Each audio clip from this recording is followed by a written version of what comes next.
The Bury St Edmunds Maker Takeover is partly a maker fair, so makers, games designers, people doing interesting things in virtual reality and people doing experimental work with music and sound. This is my newest experiment. It's called Wobble Garden, and it's a contraption made out of 48 doorstopper springs that have LED rings around them, and they're interactive, so you can touch them and they light up and build your own games for it. So this is Twister, and we can try it together if you like. I think green is gone. Oh no, but blue is still here. I'm currently experimenting with what it should be. Should it be like a musical instrument or a game or an interactive art piece? And I'm trying different things, and I'm kind of enjoying working with it and showing it off to people. Yeah. Lost Words is a narrative platformer game set in the pages of a diary. So you can move words around the screen. So sometimes we're using them as platforms, but sometimes we're using the meaning of the words to help solve different puzzles. It's always really good to come to events like this and get the game in the hands of different people, and you always see different things that you hadn't thought about, and sometimes it can even spark off ideas when someone's playing the game in a certain way and you think this is a cool idea that we could try out. So this game is very heavily inspired by the classic board game Operation. So two players work together to try and keep the patient alive as long as possible. Elbow, red and elbow. We've been to quite a few of Collusion's events. We think they're great. You can't expect everybody to be able to come to one central hub and do everything there. It should be spread out as far and as wide as possible. And I do think what Collusion's doing, it's very much needed. So we've made a mechanical musical instrument called the Mammoth Beat Organ. It's a modular mechanical musical instrument that uses a central drive shaft, and when we turn the drive shaft on, we can bring the modules in, attach them to the drive shaft, and they all start to play in time. So at the moment, because there's air in that balloon.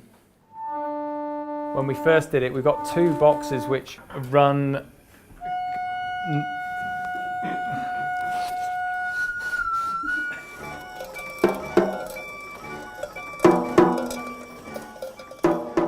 We've both worked on various musical projects in the past, either installations or mechanical things for live performance.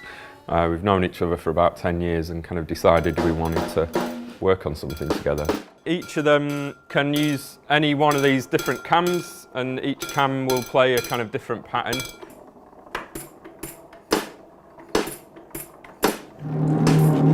I used to run an event in my village hall which got people to talk about the piece that they were making, and as a result you get lots of really good feedback, loads of help with how to develop it even. I guess we're hoping for some of that today.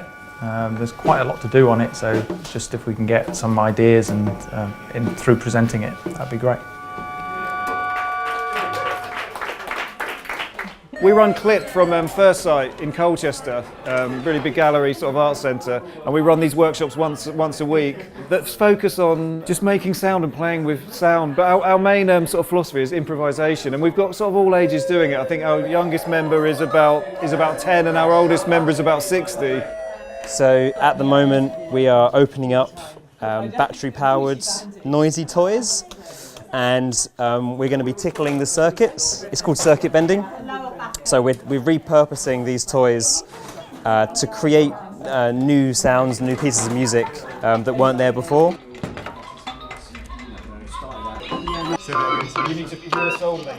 They may only exist in the moment because we may break them, but that's kind of part of the beauty of it. A lot of people don't realise this thing is possible. They're really scared of circuits and electronics. You're always told don't play with electricity, and that's true. But we're showing people that you can do it in a really fun and safe way. This is a little hack that I've done on a CD Discman. If you kind of had your CD playing and you put your headphones on and you went for a jog, when you bounce up and down, you don't want the CD skipping, so it holds the about 25 seconds of audio in this kind of buffer. If it shocks or bumps, then it can continue to play the music. I've soldered all these little wires into the chip here, and if you make sort of short circuits between the connections, it starts to glitch and play back the audio that's in the buffer in different points and different locations.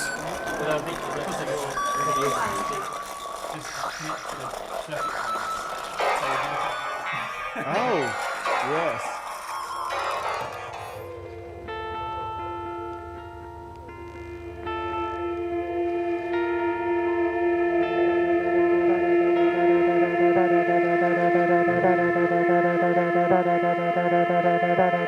It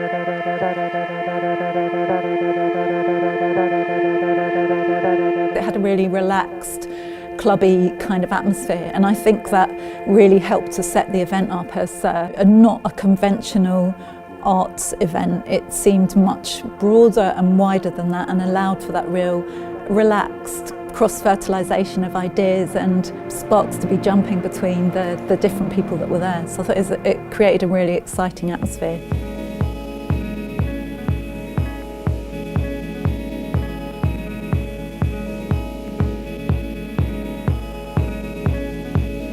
Anne Ruffin playing with Janice Oliver, that was actually the first time that they'd done that piece of work together, and it was something that I picked up.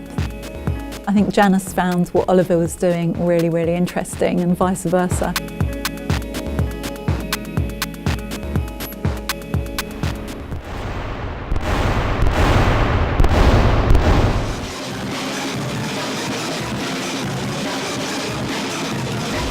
Ryan Jordan topped the night off.